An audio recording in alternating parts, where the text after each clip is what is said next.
بسم الله الرحمن الرحيم. الحمد لله وكفى وسلام على عباده الذين اصطفى. أما بعد فأعوذ بالله من الشيطان الرجيم. بسم الله الرحمن الرحيم. محمد رسول الله والذين معه أشداء على الكفار رحماء بينهم تراهم ركعا سجدا يبتغون فضلا من الله ورضوانا سيماهم في وجوههم مثل السجود ذلك مثلهم في التوراة ومثلهم في الإنجيل كزرع أخرج شطأه فآزره فاستغلظ فاستوى على سوقه يجب الزراع ليغيظ بهم الكفار وعد الله الذين آمنوا وعملوا الصالحات منهم مغفرة وأجرا عظيما. صدق اللہ العظیم. معزز ناظرین، میں نے ایک لمبی آیت بلکہ کئی آیتیں آپ کے سامنے ایک ساتھ پڑھ دی ہیں، اور یہ آیات ہیں جن میں اللہ کے رسول احمد مجتبیٰ محمد مصطفیٰ صلی اللہ علیہ وسلم کے اصحاب کی خصوصیات بیان ہو رہی ہیں. چونکہ میرا موضوع ہے صحابہ رسول صلی اللہ علیہ وسلم کی قربانیاں، یہ ایک واقعہ ہے کہ اصحاب رسول کے اوپر رسول کو جو اعتماد تھا یا خدا کی جانب سے ان کو جو اعزاز نصیب ہوا تھا، جس کا اظہار قرآن میں رضی اللہ عنہم ورضوا عنہ کے انداز سے ہوا ہے کہ اللہ ان سے راضی اور یہ اللہ سے راضی. اس کی وجہ ان کی فریفتگی، ان کی جانثاری، ان کی قربانی، راہ حق میں مر مٹنے کا جذبہ، اللہ کے رسول صلی اللہ علیہ وسلم کے دین کی فکر، اس کی اشاعت، اس کا پھیلاؤ، اور وہ ساری باتیں جو دین حنیف کے محمد رسول اللہ صلی اللہ علیہ وسلم کی تعلیمات کے بقا سے متعلق ہوں. ان چیزوں نے اصحاب رسول صلی اللہ علیہ وسلم کو غیر معمولی بنا دیا تھا، اور ان کے تذکروں کو، ان کی یادوں کو، ان کے نقوش کو لافانی بنا دیا ہے. یہ بات دنیا جانتی ہے کہ حضرات انبیاء کرام علیہ السلام جب دنیا میں آئے تو ان کے ساتھ لوگ ہوئے، لیکن جو لوگ محمد رسول اللہ صلی اللہ علیہ وسلم کے ساتھ ہوئے ہیں، ایسے لوگ کسی نبی کو نصیب نہیں ہوئے. مجھے کہنے دیجئے کہ عقبہ کی رات جب بیعت ہو رہی تھی اور عبادہ بن صامت انصاری رضی اللہ تعالی عنہ نے حضور پاک صلی اللہ علیہ وسلم کو مدینہ منورہ چلنے کی دعوت دی اور کہا یا رسول اللہ آپ مکہ چھوڑ کر مدینہ چلیں. اس وقت گو حضرت عباس رضی اللہ تعالی عنہ ایمان نہیں لائے تھے، تاہم وہ آپ کے ساتھ تھے. آپ ان کو لے گئے تھے، اسی لیے لے گئے تھے کہ آپ خاندان کے بڑے تھے، تجربے کار تھے. آپ نے محسوس کیا حضرت عباس کو ساتھ میں رکھنا چاہیے. اس وقت عبادہ بن صامت کے جواب میں حضرت عباس نے کہا کہ عبادہ سوچ لو تم کیا کہہ رہے ہو، تم اپنے ساتھ کس کو لے جا رہے ہو. تم یہ مت سمجھو کہ صرف مکے والوں کی دشمنی ہوگی. ان کے لے جانے کا مطلب یہ ہے تم کو عرب و عجم سے لڑائی مول لینی ہوگی. تمہارے دشمن عرب و عجم دونوں ہو جائیں گے، کیا تم اس کو برداشت کر پاؤ گے؟ تو عبادہ بن صامت رضی اللہ تعالیٰ عنہ نے جواب میں کہا تھا کہ اے عباس بن عبد المطلب، اس کو نہ بھولو کہ ہم موسیٰ کے ساتھ ہی نہیں ہیں کہ ہم یہ کہیں اذهب انت وربك فقاتلا انا هاهنا قاعدون. اے موسیٰ، تم اپنے خدا کو لے کر کے جاؤ اور وہاں مارکہ آرائی کرو، ہم یہاں بیٹھے ہیں، جب جیت جانا تمہیں بلا لینا، ہم آ جائیں گے. ہم ان کا ساتھ دیں گے، دائیں سے، بائیں سے، آگے سے، پیچھے سے، اوپر سے، نیچے سے، اور جب ہمارا آخری فرد بھی دنیا میں نہیں رہے گا تو ہم مجبور ہو جائیں گے. اور یہ واقعہ ہے کہ جو کچھ حضرات انصار نے کہا اسے پورا کیا. زندگی کی آخری سانس تک محمد رسول اللہ صلی اللہ علیہ وسلم کے لیے وہ حاضر رہے.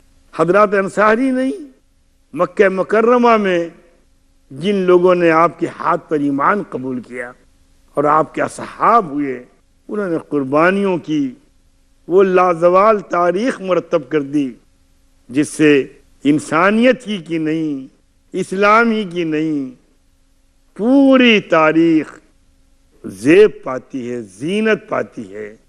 تاریخ جس پہ ناز کرتی ہے. وہ قربانیاں جہاں آنسو ہیں، وہ قربانیاں جہاں درد ہیں، وہ قربانیاں جہاں لوگوں سے کٹ کر زندگی بسر کرنا ہے، وہ قربانیاں جہاں آخرت کو سامنے رکھ کر کے دنیا میں جینا ہے. ایک ایسی قربانی جہاں سب کچھ نبی کے اوپر نچھاور کرنے کا جذبہ ہے، اب پورے یقین کے ساتھ جذبہ ہے، اب پوری ایمانداری کے ساتھ جذبہ ہے، جن میں نفاق نہیں ہے، جن میں ریاکاری نہیں ہے، جن میں دنیا داری نہیں ہے. جو کچھ ہے ان کے ہاں دین ہے. وہ خباب بن ارت ہوں یا خبیب ہوں یا سمیہ ہوں یا عمار بن یاسر ہوں یا بلال حبشی ہوں یا صہیب رومی ہوں یا ابو ذر غفاری ہوں یا کوئی بھی ہو، قربانیاں سب نے دی. اب بے تحاشا قربانیاں دیں، اب بے حساب قربانیاں دیں. اور اس لیے قربانیاں دیں کہ نبی پہ آنچ نہ آنے پائے، نبی کو گزن نہ پہنچنے پائے، نبی کو کانٹا نہ چبھنے پائے، نبی کو ملال نہ ہونے پائے، اور نبی کے دین کی راہ میں یہ کام آ جائیں. آپ صلی اللہ علیہ وسلم کے چچازاد بھائی تھے، آگے چل کر آپ کے داماد ہوئے ہیں. آپ صلی اللہ علیہ وسلم نے ہجرت کی اس رات جب قبائل عرب آپ کو قتل کرنے کے درپے تھے اور شیطان کے مشورے سے یہ طے ہوا ہر قبیلے کا سردار ایک ساتھ تلوار مارے محمد رسول اللہ کو، تاکہ بنو ہاشم ان کے خون کا قصاص نہ لے سکیں، بدلہ نہ لے سکیں. اس رات نبی چلے گئے. اس خطرناک رات ان کے بستر پر علی مرتضیٰ کے گزاری. یہ آسان مرحلہ نہیں تھا، یہ آسان بات نہیں تھی. اپنی جان ہتھیلی پہ رکھ کر کے سونا آسان نہیں ہے، موت کے سائے میں سونا آسان نہیں ہے، لیکن یہ علی مرتضیٰ ہیں، یہ ان کی قربانی ہے. اگر دیکھا جائے اصحاب رسول کی قربانیاں، صرف قربانی پہ اگر بات کی جائے تو داستانیں جتنی طویل ہوتی ہیں اس سے طویل ان کی تاریخیں ہوں گی جو انہوں نے تاریخ بنائی ہے. وہ تاریخ جس سے زندگی سمت سفر اختیار کرتی ہے، جس سے زندگی کو راہ ملتی ہے. یقیناً حق تعالی شانہ کو قربانی پسند ہے، حق تعالی شانہ کو فدائیت پسند ہے، حق تعالی شانہ کو دین کی راہ میں مر مٹنا پسند ہے. اور اس وقت جب شمع رسالت ہو اور اس کے پروانے اصحاب رسول صلی اللہ علیہ وسلم ہوں، جو مختلف علاقوں سے آ کر کے جمع ہو گئے تھے. حضرت عبد الرحمن جامی نے بڑی اچھی بات کہی کہ حسن ز بصرہ، بلال از حبش، صہیب از روم، ز خاک مکہ، ابو جہل نیچ بلجبیس، بندے عشق شدی ترک نسب کن جامی کی دری راہ فلا ابن فلا چیزیں نیست. اللہ کے رسول صلی اللہ علیہ وسلم کے اوپر وہ مرحلہ بڑا سخت تھا جب احد میں آپ کے دندان مبارک شہید ہوئے ہیں، اور جب آپ پر چاروں طرف سے تیروں کی الغار ہو گئی تھی، تیروں کی باڑھ آ رہی تھی، تیروں کی بارش ہو رہی تھی. اس وقت حضرات انصار نے آپ کو گھیرے میں لے لیا. تیر آتے تھے، حضرات انصار کے بدن پہ چپتے تھے، لگتے تھے، لیکن وہ ہٹتے نہیں تھے کہ کہیں کوئی تیر رسول اللہ صلی اللہ علیہ وسلم کو نہ لگ جائے۔ اسی احد کی جنگ میں ایک خاتون کو یہ خبر دی گئی کہ ان کا باپ مارا گیا، ان کا بھائی مارا گیا، ان کا شوہر مارا گیا، ان کے خاندان میں کوئی نہیں بچا، لیکن وہ یہ پوچھتی تھی ارے سب کی چھوڑو، بتاؤ اللہ کے رسول صلی اللہ علیہ وسلم کیسے ہیں؟ لوگوں نے کہا کہ آپ صلی اللہ علیہ وسلم بخیر ہیں۔ وہ خاتون نہیں مانی اور بھاگی بھاگی آئی، جب آپ صلی اللہ علیہ وسلم کو دیکھا تو کہا کل مصیبت بعدک جلل یا رسول اللہ، اے اللہ کے رسول صلی اللہ علیہ وسلم آپ کے ہوتے ساری مصیبتیں ہیچ ہیں، بے معنی ہیں۔ شبلی نے اس کو نظم کیا ہے کہ میں بھی اور باپ بھی، شوہر بھی، برادر بھی فدا، اے شہیدیں تیرے ہوتے ہوئے کیا چیز ہیں ہم۔ اور یہ ایک واقعہ نہیں ہے، واقعات تو ایک ہی دو بیان کی جاتے ہیں، لیکن اصحاب کی پوری زندگی قربانیوں کی جو تاریخ بناتی ہے اس کا کوئی تصور نہیں کر سکتا۔ اور یہ مسلمانوں کی بڑی خصوصیت ہے۔ اور اصحاب رسول اس لیے بھی اہم ہیں کہ انہوں نے کبھی دنیا پہ نگاہ نہیں کی، انہوں نے کبھی دنیاوی ترقیات کو نہیں دیکھا، ان کی منزل کبھی دنیا نہیں رہی، ان کی منزل آخرت تھی۔ اللہ کے رسول صلی اللہ علیہ وسلم کے اوپر وہ مرحلہ بڑا سخت تھا جب احد میں آپ کے دندان مبارک شہید ہوئے ہیں، اور جب آپ پر چاروں طرف سے تیروں کی الغار ہو گئی تھی، تیروں کی باڑھ آ رہی تھی، تیروں کی بارش ہو رہی تھی، اس وقت حضرات انصار نے آپ کو گھیرے میں لے لیا۔ تیر آتے تھے، حضرات انصار کے بدن پہ چپتے تھے، لگتے تھے، لیکن وہ ہٹتے نہیں تھے کہ کہیں کوئی تیر رسول اللہ صلی اللہ علیہ وسلم کو نہ لگ جائے۔ اسی احد کی جنگ میں ایک خاتون کو یہ خبر دی گئی کہ ان کا باپ مارا گیا، ان کا بھائی مارا گیا، ان کا شوہر مارا گیا، ان کے خاندان میں کوئی نہیں بچا، لیکن وہ یہ پوچھتی تھی ارے سب کی چھوڑو، بتاؤ اللہ کے رسول صلی اللہ علیہ وسلم کیسے ہیں؟ لوگوں نے کہا کہ آپ صلی اللہ علیہ وسلم بخیر ہیں۔ وہ خاتون نہیں مانی اور بھاگی بھاگی آئی، جب آپ صلی اللہ علیہ وسلم کو دیکھا تو کہا کل مصیبت بعدک جلل یا رسول اللہ، اے اللہ کے رسول صلی اللہ علیہ وسلم آپ کے ہوتے ساری مصیبتیں ہیچ ہیں، بے معنی ہیں۔ شبلی نے اس کو نظم کیا ہے کہ میں بھی اور باپ بھی، شوہر بھی، برادر بھی فدا، اے شہیدیں تیرے ہوتے ہوئے کیا چیز ہیں ہم۔ اور یہ ایک واقعہ نہیں ہے، واقعات تو ایک ہی دو بیان کی جاتے ہیں، لیکن اصحاب کی پوری زندگی قربانیوں کی جو تاریخ بناتی ہے اس کا کوئی تصور نہیں کر سکتا۔ اور یہ مسلمانوں کی بڑی خصوصیت ہے۔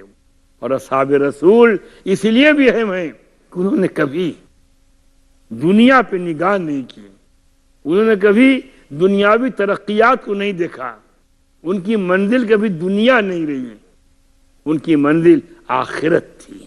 اسلام کی تاریخ میں جان اور اسلامی زندگی میں روح انہی واقعات نے پھونکی ہے، جس نے اسلام کو ابدیت اور حیویت کا ایسا آمیزہ بنا دیا ہے جس کے تصوری سے ذہن میں، دماغ میں، دل میں بالیدگی اور بشاشت پیدا ہوتی ہے۔ اصحاب رسول صلی اللہ علیہ وسلم کے اعزازات، ان کے انعامات، ان کے اکرام، ان کے مناصب، ان کے مرتبے، ان کے مقامات کا ذکر سن کر ہر امت کا فرد چاہتا ہے کہ کاش اسے یہ مقام ملا ہوتا، اسے یہ منصب حاصل ہوا ہوتا۔ لیکن میں ذاتی طور پر اس فکر میں ہمیشہ رہتا ہوں اگر اس عہد میں میں ہوتا تو کیا ایمان قبول کر لیتا؟ یہ آسان بات نہیں ہے۔ معزز سامعین، آپ میری بات پر غور کریں۔ میں جو کہنا چاہتا ہوں وہ یہ ہے کہ کہ اصحاب رسول نے جس دیانت سے ایمان کو قبول کیا تھا کہ ہم قبول کر پاتے؟ اس عہد میں ابو جہل تھا، اس عہد میں ابو لہب تھا، اس عہد میں عتبہ تھا، اس عہد میں نہ جانے کتنے مخالفین اسلام تھے جو اپنے انجام کو پہنچے۔ یقین جانیے میں کبھی ڈرتا ہوں اور کانپ جاتا ہوں کہ اگر یہ انعامات اور اعزازات کو دیکھ کر کے خواہش پیدا ہو تو آج کے اپنے اعمال کو دیکھ کر کے اندازہ ہوتا ہے کہ ہم شاید وہاں کامیاب نہ ہو پاتے۔ اس سے یہ نہ سمجھیں آپ کہ میری بات شرف صحابیت پہ انداز ہو رہی ہے۔ شرف صحابیت بہت بڑا اعزاز ہے، لیکن ہم مسلمانوں کے لیے یہی بہت ہے کہ اللہ نے ہم کو مسلمان والدین کے خاندان میں پیدا کیا۔ ہمارے والدین کو اللہ نے مسلمان بنایا اور ہم کو اللہ نے مسلمان اولاد پیدا کیا، جس کا اثر ہماری زندگیوں پہ ہے، ورنہ کہا نہیں جا سکتا تھا ہمارا انجام کیا ہوتا۔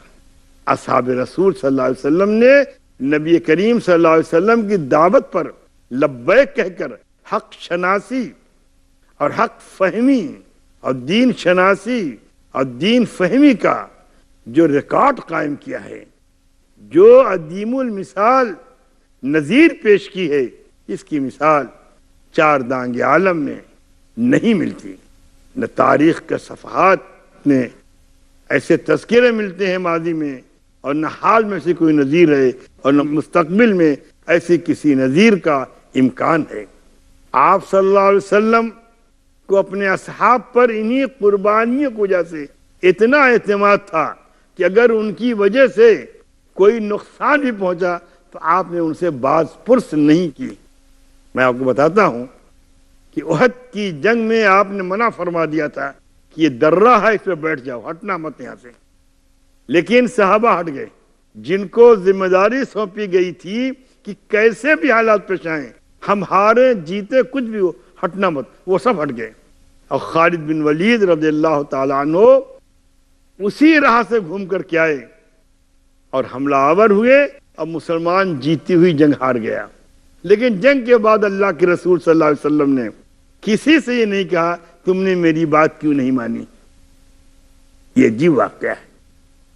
دنیا کے نظام میں ہر جنگ کے بعد گفتگو ہوتی ہے، غلطیوں پہ گفتگو ہوتی ہے، غلط کاروں کا کورٹ مارشل ہوتا ہے، لیکن محمد رسول اللہ نے کسی سے نہیں پوچھا، ان کا معاملہ اللہ کے حوالے کر دیا۔ حاتب ابن بلتع نے ایک خط لکھا مکے والوں کے نام کہ مسلمان تیاری کر رہا ہے تمہارے خلاف، اور وہ صحابی رسول تھے۔ عورت خط لے کر کے چلی، اللہ نے جبرائیل کو بھیجا، حضور پاک صلی اللہ علیہ وسلم کو جبرائیل نے بتایا کہ ایک عورت خط لے کر کے جا رہی ہے۔ آپ صلی اللہ علیہ وسلم نے حضرت علی مرتضیٰ کو بھیجا کہ پکڑو۔ پکڑی گئی عورت۔ بعض روایات میں ہے کہ اس کے جوڑے میں خط چھپا ہوا تھا، بعض میں ہے کہ اس کی چولی میں چھپا ہوا تھا۔ خط لایا گیا، عورت لائی گئی، پوچھا کس نے خط دیا تھا؟ انہوں نے کہا حاتب ابن ابی بلتع نے۔ حضرت عمر نے کہا یا رسول اللہ حکم دیجئے حاتب کی گردن کاٹ دوں۔ آپ نے کہا ٹھہرو، بلاؤ حاتب کو۔ پوچھا حاتب تم نے کیا کیا؟ انہوں نے کہا یا رسول اللہ میرے بچے مکے میں ہیں، میں نے سوچا مکے والوں پہ احسان کر دوں، میں نے لکھ دیا کہ احسان کرتا تو میرے بچے بچ جاتے سزاؤں سے۔ آپ صلی اللہ علیہ وسلم نے حاتب کی بات مان لی، ایک لفظ نہیں کہا کہ حاتب کو چھوڑ دو۔ در حقیقت اس کے پیچھے اصحاب کی وہ قربانیاں تھیں جس کی نظیر نہیں ملتی۔ وہ تپ چکے تھے، وہ کھرے اترے تھے، تپنے کے بعد، کھرے ہونے کے بعد اب دنیا ان کے امتحان کی جگہ نہیں تھی، ان کا امتحان کون لیتا؟ اسی لیے مہاجرین کا جو مرتبہ ہے اس تک کوئی نہیں پہنچ سکتا، جو بدرین کا مرتبہ ہے اس تک کوئی نہیں پہنچ سکتا۔ مہاجرین اور بدرین اور انصار یہ وہ لوگ ہیں جنہوں نے ایک نظام کے تحت قربانیوں کی لازوال مثالیں پیش کی ہیں۔ یہی نہیں قربانی دیتے گئے، یہ بھی ہے انہوں نے اپنی اس قربانیوں کا تحفظ بھی کیا ہے، پورے طور پر قربانیوں کو تحفظ کیا ہے۔ ایسا نہیں کہ اپنی قربانیوں کو وہ ضائع کریں۔ ایک دوسرے کا خیال، بھائی چارہ، ہمدردی، ایک دوسرے سے محبت اور بھائی چارہ تو ایسا قائم کر دیا اللہ کے رسول صلی اللہ علیہ وسلم نے کہ صحابہ نے اس کا اتنا تحفظ کیا کہ جو حقیقی بھائی چارے میں بھی نہیں ہو پاتا۔ جب مدینے مہاجرین آئے تو انصاریوں نے اپنے بھائیوں سے کہا، جو بھائی بنائے گئے تھے، کہ دیکھو یہ میرا گھر ہے، بانٹ لو، آدھا تم لے لو، آدھا مجھ کو دے دو۔ یہ میرے باغ ہیں، بانٹ لو، آدھا تم لے لو، آدھا مجھ کو دے دو۔ دیکھو میرے کئی بیویاں ہیں، پسند کر لو، میں طلاق دوں، تم نکاح کر لو۔ غور کیجئے، یہ انداز تھا۔ لیکن مہاجرین بھی اسی معیار کے تھے کہ نہیں بھائی تم سب رکھو، ہمیں بازار بتا دو، ہم بازار جائیں گے، ہم کاروبار کریں گے۔ اور انہوں نے کاروبار کیا۔ ایک جنگ میں زخمی حالت میں کئی صحابی پڑے ہوئے تھے، ایک نے پانی مانگا، دوسرے نے پانی مانگا، تیسرے نے پانی مانگا، چوتھے نے پانی مانگا، پانچویں نے پانی مانگا، 6-7 نے پانی مانگا۔ پانی آیا، ایک کے ہاتھ میں دیا گیا، اس نے دوسرے کو دے دیا، دوسرے نے تیسرے کو دے دیا، تیسرے نے چوتھے کو دے دیا۔ اس طرح سے پانی کسی نے نہیں پیا، آخری کے پاس پہنچا، اس نے کہا پہلے کے پاس لے جاؤ۔ پھر آیا پہلے کے پاس، اس کی وفات ہو چکی تھی۔ دوسرے کے پاس آیا، اس کی وفات ہو گئی، سب مر چکے تھے، پانی کسی نے نہیں پیا۔ آج کا ذہن یہ کہے گا کہ اگر پانی پی لیتا تو زندہ رہ جاتا، سب بچ جاتے۔ لیکن دین آج کے ذہن سے نہیں چلتا۔ اصحاب رسول دین کے لیے زندہ تھے اور ان کے دم سے دین زندہ ہے، اسی کی بدولت آج دین طاقتور ہے۔ ہم اللہ سے دعا کرتے ہیں کہ اللہ صحابہ کرام کے علوم اور ان کی قربانیوں اور ان کے جذبات و احساسات سے سبق لینے کی توفیق ہر مسلمان کو عطا فرما۔ وآخر دعوانا ان الحمدللہ رب